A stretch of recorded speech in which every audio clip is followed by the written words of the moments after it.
I asked myself, how can I record but also get some steps in at the same time? So I could record outside. The main problem with recording outside is that I could possibly dox myself, which means that whenever I show locations which could be searched up on Google, that people could search them up and find out where exactly I live, which is probably not really beneficial.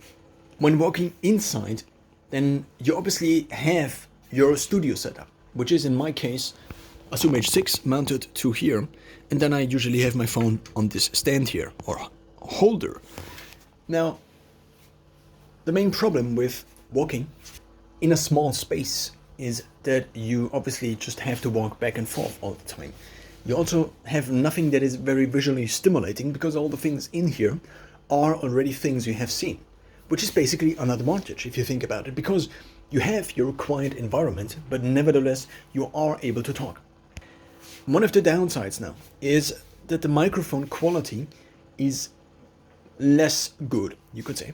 Why is this the case? Because either you record on the Zoom H6, which you hold here all the time, and this also kind of looks weird if you think about it. People holding things to their mouth just to record better audio quality is not something that looks good, I would argue. It just looks more natural if you are not holding a giant black thing in the middle of your face. So the options that are left are basically microphones that you can attach to your shirt, for example, which are called lavalier microphones. There are different versions to this, either with a cable and then an adapter that actually then inputs the audio into your camera device, either your phone or also a camera. In the case of walking, I think over time, at least if you record for longer periods of time, then holding a phone is significantly easier than holding a camera. Holding a phone as the main recording when walking also allows you then to just record on your phone whenever you want to walk. So you could walk anywhere in the world and you don't have to have a setup. You don't have to think about setting up a very difficult setup, not necessarily very difficult, but at least it is kind of hard to set up. If you just want to record something quick and then you have to spend 5 minutes of setting all of this up, but maybe you don't have all of this with you because you just are on holiday and then you just want to record something, then this creates additional friction, which over time means that you probably record less. If you only record like 10% of less of the ideas you have in your head, or you lose 10% of the ideas because you don't write them down and also you don't turn them into a video, then of course you lose these ideas over time. So therefore you will have less output and also less of the ideas you had will be captured in some way or another. The second microphone option is to just use the built-in microphone of your phone. Now, this basically incentivizes getting the best phone and the newest phone at all times, because chances are that the microphone will not decrease, the microphone quality will not decrease over time, but ideally if you take the same model and you just have the next and the next generation, that the microphone quality will be better. The iPhone 14 probably has a better microphone built in and a better microphone quality and has better software that is optimizing for better speaking output compared to the iPhone 1. I found that if I then insert even only a lavalier mic, and because the lavalier mic is, in my case, not one that is wireless, but one that is wired, then this creates enough friction for me to probably record half of the ideas only, the ideas I would otherwise have. If I, for example, come home after a long day and I have a new idea, or often I have actually new ideas whenever I'm eating food or I'm cooking, because I am doing something physically. So the primary activity is something that I am doing, but I don't have to think about eating. I don't have to think about cooking most of the time.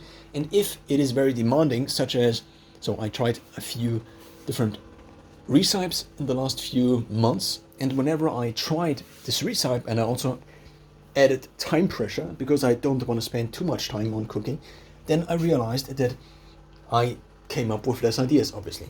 So now, when you have basically a primary activity which fixes what you do, But nonetheless, this primary activity doesn't require a lot of brain power.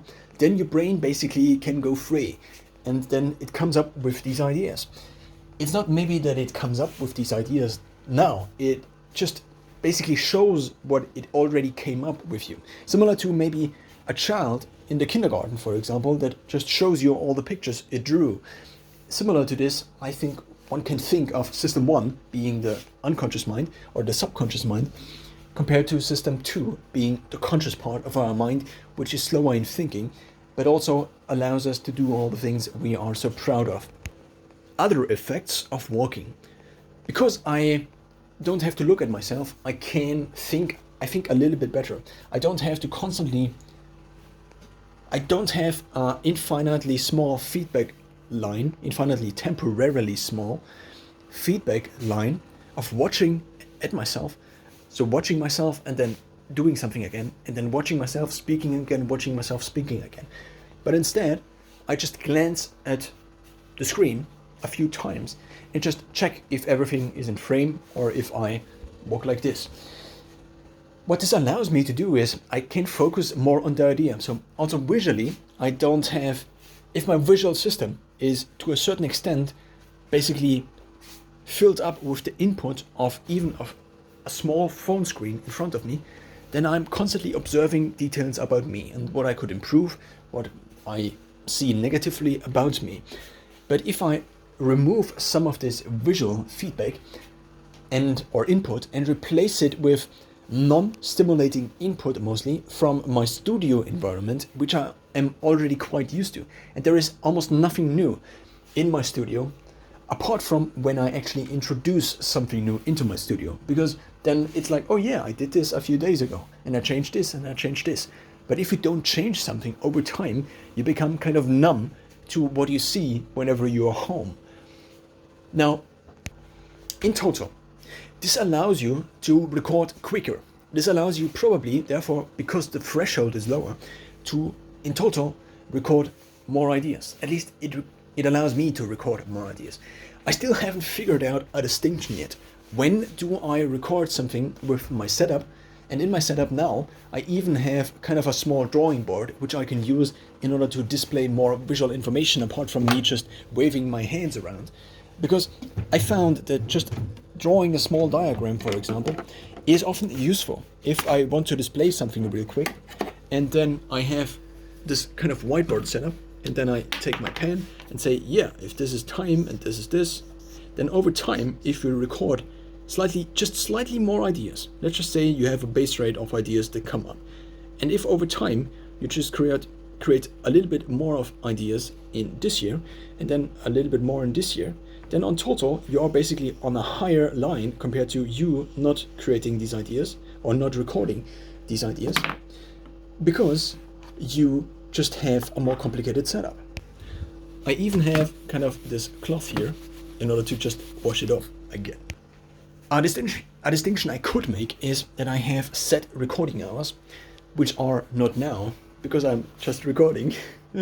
So the distinction I could make is in the set recording hours, I just record these ideas basically on my normal setup.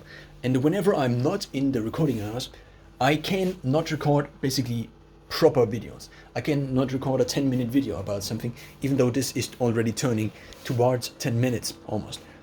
But at least in these 10 minutes, I haven't spent any time setting up the setup. So this means I only turned on the lights, but the lights were already on. So for this reason, this has more actual recording time compared to the setup time and also the finishing time of me switching off my microphone again. During the day, I often have my Zoom H6 at least turned on at all times, because in the last years, so I basically tried recording for now 2 years, some of these videos were deleted, some of these were not, and you can find them online, and you can find them online because I wanted to have basically the pressure of having to release it, because if I didn't, then perfectionism would keep me from producing any videos. And therefore, if I don't have any quantity, I cannot improve the quality. But if I force myself to produce at least some quantity, then with every single video, I can potentially increase the quality. if I am able to. And if I am not able to, then I still need to produce videos. So therefore, the only thing that can happen over time, if I don't get worse, which I assume is not really the case, because, I mean, of course, I will decline with age and so on and so forth, but otherwise, probably the only thing it can go is up. My speaking speed might go up, my vocabulary might get better. But if whenever I'm recording, I am standing, I mean, I'm already standing. This is a decision I made a few years ago to try to just sit less, because sitting, there are kind of these quotes, sitting is the new smoking, whereby they state that sitting is almost equally as bad for you as smoking, and with every hour you sit, you lose this many minutes of your life. So I try to stand. And what standing allows you to do is to be much more agile in your approach to just doing a few things. Like if I'm on here, on my desk, and I'm working on my desk, and then I just want to take 2 steps, then I can just take 2 steps. But if I'm sitting, then what happens is that the burden of standing up, because standing up is kind of an effort compared to just continue sitting, that this often prevents me from actually getting up. So thereby I am increasing the overall baseline activity by just standing, and by also being able to switch my foot whenever I'm standing and switch slightly the position. Now, in addition, if I can add a few steps by just walking while recording, then this additionally might increase basically my baseline activity in a given day. If the day is standardized on average, let's just say, then in total, recording a few videos where I also walk has at least seemingly only benefits. The downside now is that, of course, I could also take my professional setup. And because my professional setup is also not very complicated, and it already is set up, of course I need to be here in the studio, but if I also could use additional visual information, for example, writing on a white paper or showing things on my phone, then of course this would maybe make a better video in total. At least excluding the factor that is me. If maybe it is more engaging is maybe the wrong word. Maybe it is just better if I'm not directly looking at the screen or the camera all the time, but instead I just look somewhere else. Maybe this has a net positive effect, I cannot say, but excluding these factors, what I think might be apparent is that better audio, given a fixed content quality, might just be an improvement. The same is true for better video quality. So we are speaking about technical video and audio quality now. The biggest downside I already found with this format is that it basically means whenever I have an idea, I could just record it and it wouldn't take too long. But then it takes longer, and then it takes 13 minutes as of now just to record this idea that originally could have been said maybe in 60 seconds. At least I thought. But then I spoke longer and longer and longer, and therefore I cannot really calculate that much how long something will take.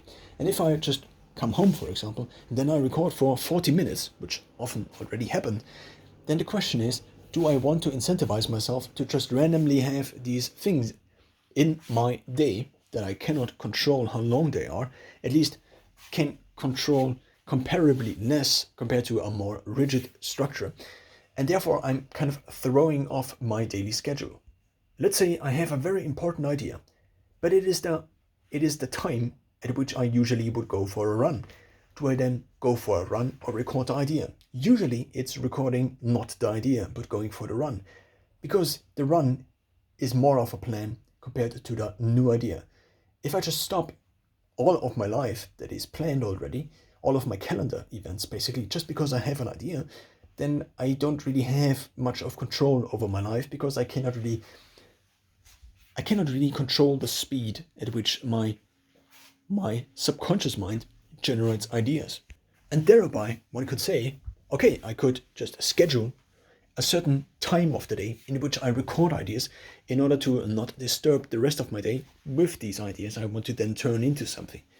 And then again you land on maybe recording for 1 or 2 hours in a given day, and to have this fixed, which again is what I already am doing, just with the normal setup. Of course I'm doing it every day, occasionally I do it, at least as of currently.